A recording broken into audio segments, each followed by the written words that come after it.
Hi, my name is Sarah Whaling, and I'm a certified life and relationship coach.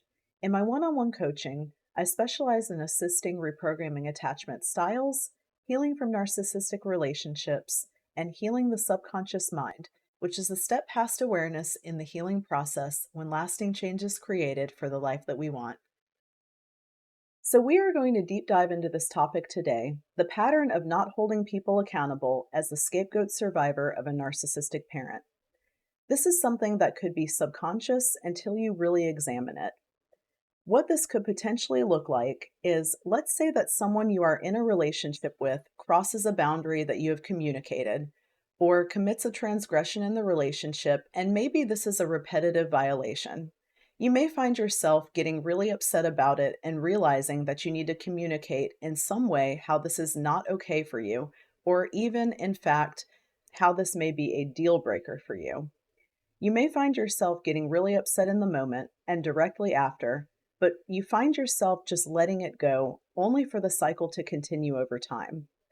This can be accompanied with a feeling of self abandonment and confusion.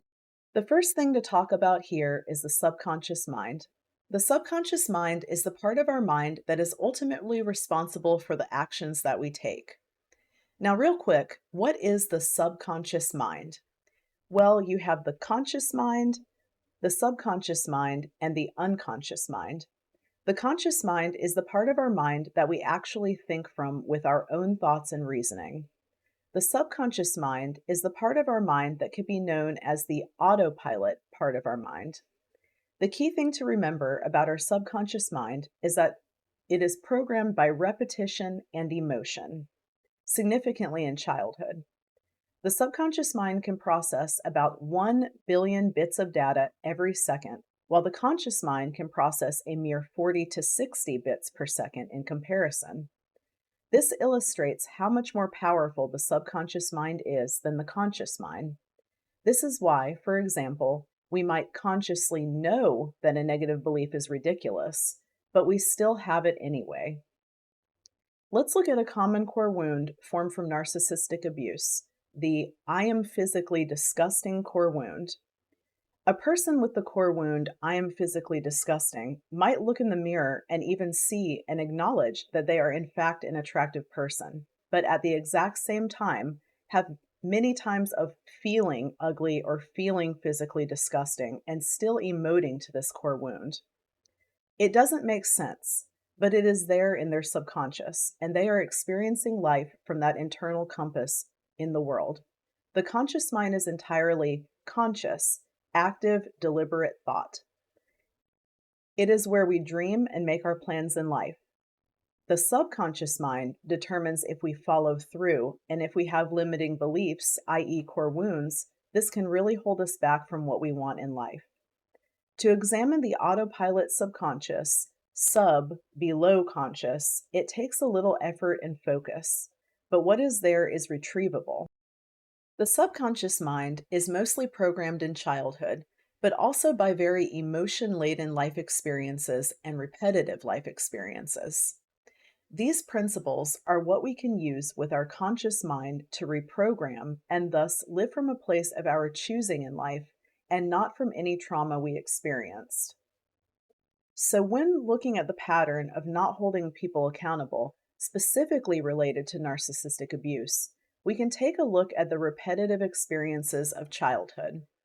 Often, as the child of a narcissistic parent, you become accustomed to really having no choice but to get past sometimes, or frequently, pretty big boundary violations. Being able to move past this is almost cemented into the subconscious with survival. It is not just because of one repetitive outcome of this dilemma either, it is often many. A narcissistic parent will simply expect their children to move past their actions because they feel entitled to treat their children the way they do to begin with. Narcissists and people with narcissistic traits also have issues accepting responsibility for their actions. Confronting the narcissist is often met with negative or disappointing outcomes, such as rage, blame shifting, and or gaslighting. So remember, we said repetition plus emotion is what programs the subconscious. While the subconscious is programmed that there will be a price to pay with attempts to holding the narcissist accountable, something else is also going on. The scapegoat to a narcissistic parent realizes pretty early on that if they cannot move past the things that their narcissistic parent does, they will effectively be pretty miserable. The reality is that the one thing they can count on is the fact that the same things will likely continue to happen. It is a defense to their happiness to recover quickly, and this can form positive associations to this. The mind also gets needs met in memories of the past and fantasies of the future if it cannot get the needs met in the present. Hope becomes an important factor, and dreaming of the future and positivity towards the hope, dreams, and plans meets a lot of the needs. Optimism is a survival strategy oftentimes. Another reason that you may find yourself not holding people accountable if you are the scapegoat child to a narcissistic parent is emotional calluses. You may find your threshold for emotional pain too high, and you move on from things that consciously you may know you shouldn't just let go, only later to feel self abandonment. In a nutshell, you are basically used to unacceptable behavior. The fact that it was ever a norm means that it won't throw up the same red flag for you that it would had you not experienced narcissistic abuse. Another reason you may find that you are not holding people accountable if you are the scapegoat survivor is you may gaslight yourself. The narcissist often uses gaslighting. Later in life, the scapegoat child of a narcissist can struggle with trusting their own assessment of situations. They can gaslight themselves and second guess their original assessment, especially if an unhealthy individual minimizes, blame shifts, or gaslights as their narcissistic parent once did. So, how do we change this? What does it mean to hold someone accountable? Holding people accountable means effectively setting boundaries. Now, the reason why this can be a struggle for the scapegoat child to a narcissistic parent is because there can be various struggles throughout the whole process of setting a boundary. First and foremost, if you grew up in this type of household, you often start off not even knowing what boundaries even are. And then when you learn about them, you realize you sometimes or often weren't really allowed to have boundaries. The first step of holding people accountable is being able to be connected to yourself and tuned in and feel your feelings, determine what they are in a given situation, and hold on to your reality. The second step is making your feelings important and worthy of mattering.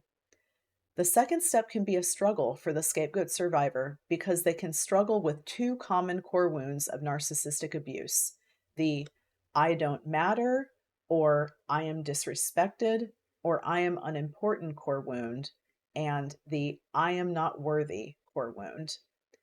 If you find yourself saying things to yourself like, I'm being too sensitive, or this is stupid, or they will think this sounds crazy, there are core wounds at play. Our feelings are there to assist us. Making your feelings matter and worthy of action is one behavior based reprogramming tool to help heal this. You do this by effectively communicating and setting a boundary. Now, what do you do if this boundary is repeatedly crossed? This is where holding people accountable comes in. And I do want to add in here, if this is a boundary violation that is harming you, such as physical abuse, the boundary you would want to set is a hard boundary with that person, not that situation, and obviously get out of that situation immediately. Now, how do we hold people accountable? If someone is repeatedly crossing a boundary, we have to establish consequences. A consequence is not a threat. It's not like, for example, you asked a friend not to repeatedly call you if you don't pick up in the moment, and you say, hey, you called me too many times in a row after I asked you not to, and if you do that again, we are not friends anymore. You could say something like, I've noticed that after communicating this boundary to you, that you're not really respecting it, and I don't really feel seen and heard in this relationship. If it continues, I'm going to have to pull away and participate less in this relationship. We don't have to be threatening or dramatic. We just communicate that there are natural consequences that inevitably happen. We want to clearly communicate and be specific about what we need, and then specific about what will inevitably happen if we continue to go unseen and unheard. Now, if the boundary is still disregarded, then that is when we set a boundary with the person instead of the situation. Because at the end of the day, there is naturally nothing left that you can do, and you have done your part in the relationship. This is when you implement taking a step back from the relationship. This is the way that you self protect, because boundaries are there to effectively protect us in the world. If we don't have boundaries, we're really at other people's and situations' mercy. If you are doing what you need to do to advocate for yourself and it is to no avail, it might be time to realize that this is really not a healthy situation to stay in if you can't communicate and navigate anything with this person. It is incredibly important to find safe people to have in your life after narcissistic abuse, and this would effectively be an unsafe situation. Well, I hope that this video was informative when it comes to the whys behind the scapegoat survivor's difficulty and pattern of not holding people accountable, and then what to do to heal this.